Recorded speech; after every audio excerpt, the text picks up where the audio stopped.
بسم اللہ الرحمن الرحیم۔ یہ حکایت مولانا روم کی حکایات سے لی گئی ہے۔ ایک مؤذن بہت کری و بد آواز والا تھا۔ اس کی دل خراش آواز سے سبھی نالاں تھے۔ وہ رات کو جب بلند آواز سے اذان دیتا تو سننے والوں کی نیند حرام ہو جاتی، سروں میں درد ہونے لگتا اور بچے ڈر کر چونک پڑتے۔ محلے والوں کی جان اس سے عذاب میں تھی۔ آخر تنگ آ کر سب نے صلاح کی کہ اسے کسی بہانہ سے نکالنا چاہیے۔ اس کے لیے چندہ جمع کیا گیا اور بہت سا روپیہ دے کر کہا، حضرت آپ بڑی خدمت کر چکے، اب کچھ عرصہ آرام کیجیے، قافلہ مکہ معظمہ جا رہا ہے، جائیے اور حج کر آئیے۔ مؤذن صاحب حج کو روانہ ہو گئے۔ راہ میں ایک گاؤں آیا جس میں زیادہ آبادی کافروں کی تھی۔ مؤذن صاحب بھلا کب چپ رہنے والے تھے، گاؤں کے درمیان کھڑے ہو کر اذان دی۔ آپ کو ابھی تک یہ خوش فہمی تھی کہ میں بڑا خوش آواز ہوں۔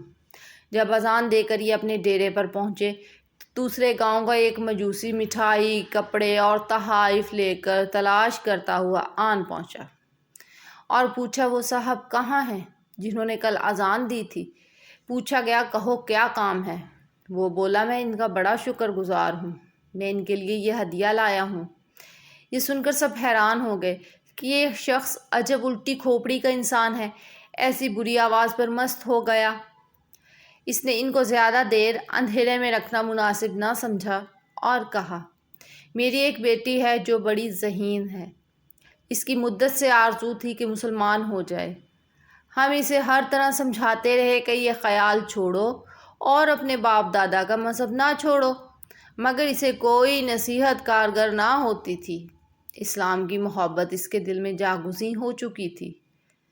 ہم اس غم سے دل ہی دل میں جل رہے تھے کہ اس مؤذن نے اذان دے دی۔ لڑکی نے پوچھا، یہ کس کی مکروہ آواز ہے؟